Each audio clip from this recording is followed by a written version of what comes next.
Hello guys, I'm your host, the Agent 41, and welcome back to Let's Play Back to the Future, Blind. In the last episode, we finally got Matthew Broderick back. Oh joy. Now we're gonna see Citizen Brown. Who is it? I don't know. Who's Citizen Brown? Is it Charlie Brown? Come in, citizen. It's old Charlie Brown. Martin McFly, age 18, resident of Sector L, Father George, Mother Lorraine, president of the Junior Brown Brigade, recipient of a full-ride scholarship to Strickland. Don't you mean Seamus? Winner of the Courthouse Challenge to Portman Award. Zero demerits until this morning. The obvious question, Mr. McFly. What happened to you?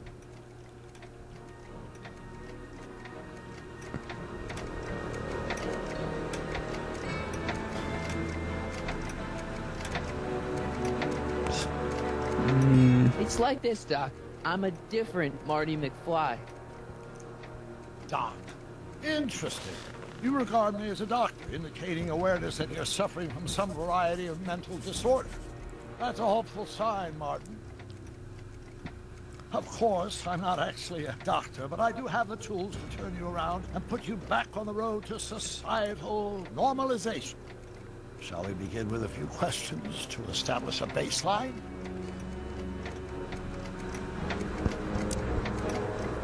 Whatever. Let's get through this nonsense so I can set you straight. You'll set me straight? Explain.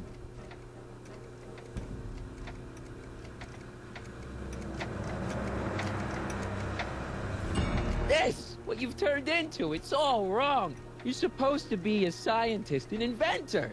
You created the flux capacitor, and we went on all these crazy adventures in time. Crazy You adventure. don't look good, Doc. So you believe this interview is really more about me than you? Yes! You went through all this trouble just to deliver a message to me in person? Yes! A cry for help, as it were.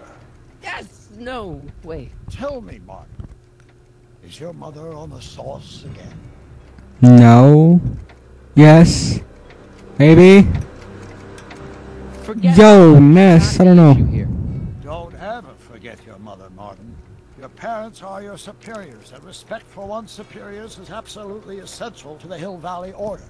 I'm surprised your father hasn't set you straight on this point. He's shown himself to be a very obedient and cooperative citizen.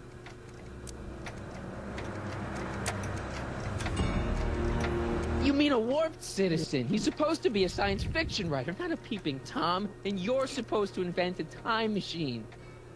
He shouldn't be watching porn. Doc, listen to me. You don't remember it, but you built a time machine out of a DeLorean. Why? And he built a bomb out of a cereal box and a coconut.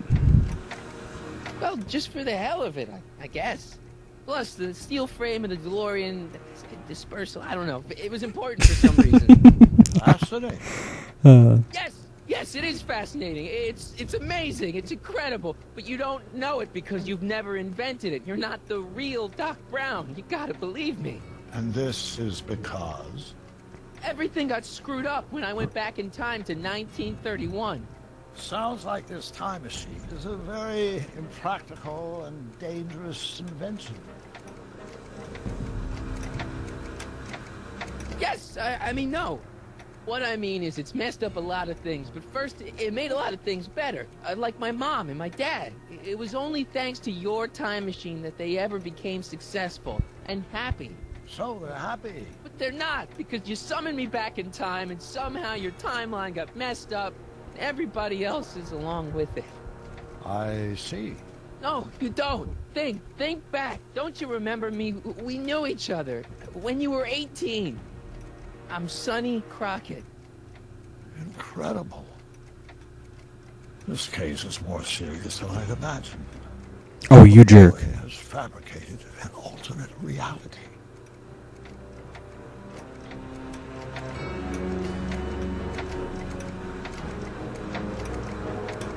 Believe me, I wish I had fabricated it. Calm down, Martin. I'm not blaming you for anything. The failure is ours, not yours. Obviously, there was a drastic flaw in your social conditioning. Yeah, you don't understand. No, I don't understand yet, but I want to. I want to get at the root of your problem. Keep talking.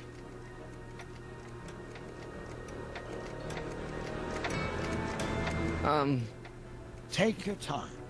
Look around the room. Perhaps something here will stimulate your memory.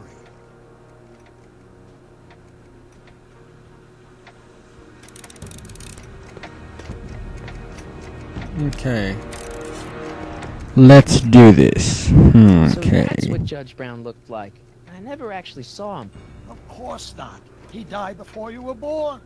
He was my biggest supporter. After my wife, of course. That's a switch. Last time I saw your younger self, you and your dad had just had a big falling out over your decision to become an inventor instead of a lawyer. Isn't that right? An impressively detailed illusion. Keep talking. Oh, we got him on the ropes.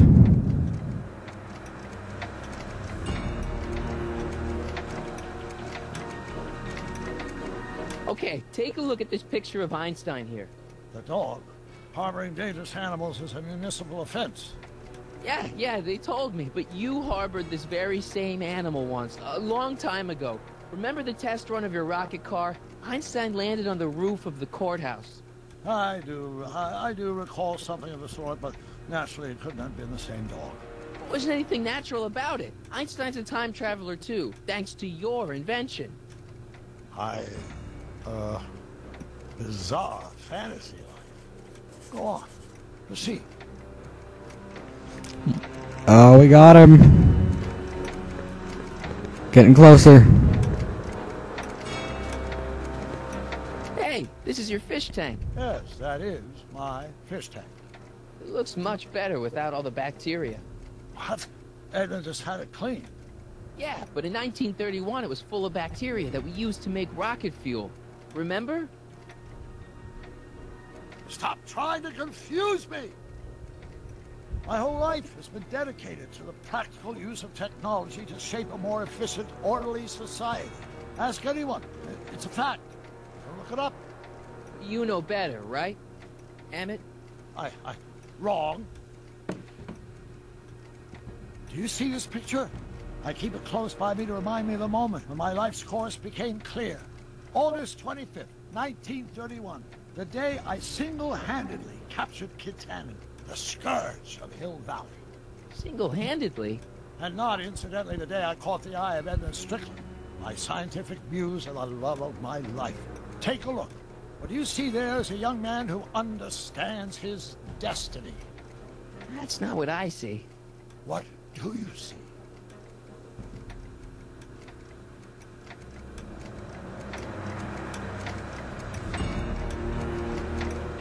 Oh. Wonder if it froze up there.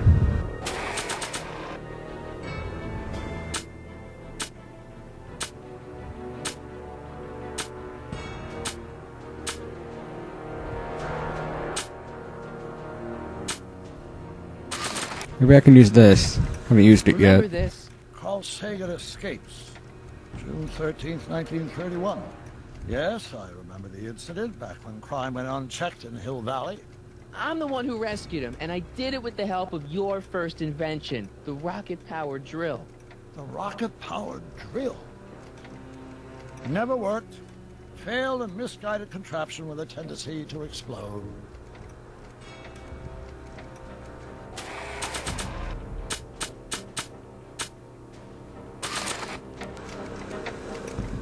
Check this out, Doc. It's all your notes about the flux capacitor, your greatest invention. That can't be my notebook. The handwriting is far too sloppy. I'm starting to dislike Doc. Something about that clock looks familiar.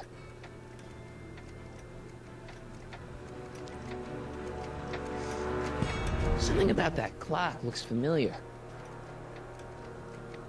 That's all you're gonna say? Okay, whatever. So...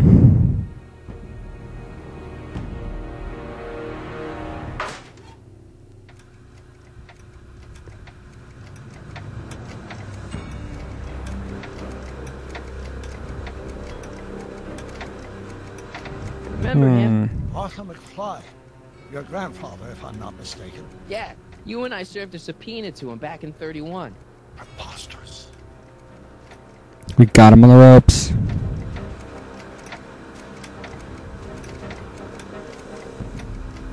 I'm almost sorry we put Kid Tannen away. We? Yeah, come on. Don't you remember? You disarmed him and I trapped him in the rocket car. No, that's not how it happened. Wow, I never noticed this before, but Edna definitely had the hots for you, didn't she? Hots, yes. Edna was the first member of the fair sex to see something special in me.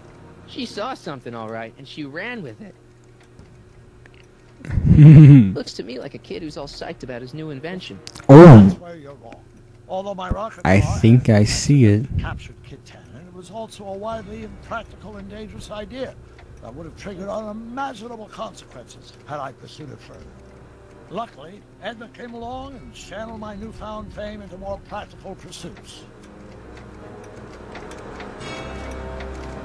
Could that be? I think it is. What?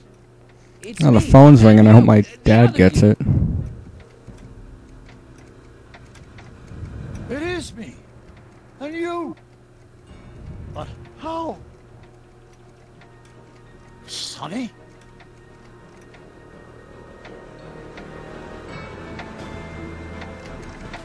It's impossible.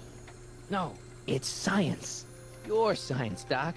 In this other world, the one you say you come from, am I happy there? Very happy. You've got two great sons. Sons, Yes, and a fantastic wife.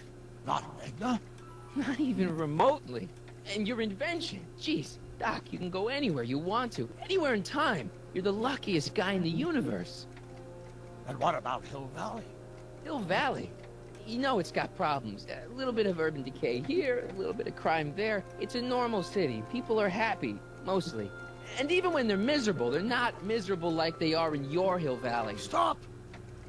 There are no miserable people in my Hill Valley. Give me a break. You don't really My believe. citizens lead lives of order and peace. He just Nobody worries. walked Nobody the same complains. place. Only because they were afraid to. Jeez, open your eyes, will you? You and Edna have got them all terrorized. That's Mrs. Brown to you, Sonny. Doc, Kindly address me as Your Honor. We worked for over 50 years, my wife and I. Every waking moment devoted to ridding Hill Valley of vice and disorder. And you dare to claim that our citizens are unhappy? yeah. I've seen it. They're just... I don't know why I'm so afraid to tired. Speak up. Afraid? Afraid of what? Afraid of the consequences of their actions, Doc. You run this place like it's a police state. Nonsense. I can prove it. All right then, time travel boy. You do that. And until you do, I'm going to treat your wild story as just that. A story told by a madman. And I've determined that the best treatment is simply to let the insanity run its course. So, is the interview over? Should I leave? Please do. I'm very busy. I've got a city to run. Fine. Well. I'll be back. That didn't go well.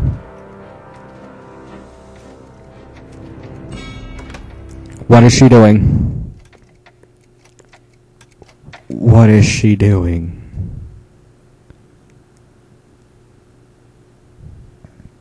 Well, that didn't go very well. So I guess we need proof. Oh, I already know what the proof is, duh. I've never played this game, obviously, and it's obvious. It's George's tapes. The most obvious Doc thing wants ever. proof that Hill Valley isn't the perfect place he thinks it is. One smoking gun coming up. Dad! Oh boy. Pop out the tape, son. I think it's done rewinding. Whoa, whoa, take it easy. Sit here. You know what, guys? I think we're gonna stop it here. Hell, not So I'm your host, the Agent 41, signing out. See you next time, and goodbye.